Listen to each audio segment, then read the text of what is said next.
Digital युग में खेल और वित्त दोनों तेजी से बदल रहे हैं और इसी बदलाव के बीच उभरता है एक नया नाम एनडीबीएक्स, भारत की डिजिटल संपत्ति एक्सचेंज। लेकिन इसका डॉटर 2 से क्या संबंध है? यहीं से शुरू होती है एक नई कहानी। ई स्पोर्ट्स की दुनिया में निवेश, स्पॉन्सरशिप और डिजिटल ट्रांजैक्शन अहम भूमिका निभाते हैं।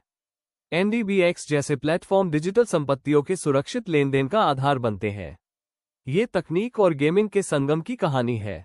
आज डिजिटल संपत्ति सिर्फ क्रिप्टो तक सीमित नहीं, इन गेम आइटम्स, स्किन्स और वर्चुअल वैल्यू भी नई अर्थव्यवस्था का हिस्सा बन चुके हैं। एनडीबीएक्स जैसी एक्सचेंज इन संपत्तियों के सुरक्षित प्रबंधन की दिशा दिखाती है। भारत में गेमिंग तेजी से बढ़ रही है। नई पीढ़ी सिर्फ खिलाड़ी नहीं, बल्कि डिजिटल अर्थव्यवस्था का हिस्सा भी बन रही है। ये समझना कि डिजिटल संपत्ति क्या है और उसे कैसे सुरक्षित रखा जाए, अब उतना ही जरूरी है जितना गेम जीतना।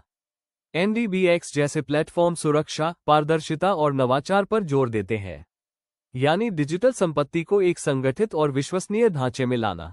और यही भविष्य की अर्थव्यवस्था की नींव है। डॉटर 2 और एनडीबीएक्स की यह कहानी सिर्फ गेम और एक्सचेंज की नहीं, बल्कि उस बदलती दुनिया की है जहां डिजिटल कौशल और डिजिटल संपत्ति एक साथ आगे बढ़ते हैं। यही है नई सोच, यही है डिजिटल भारत की दिशा।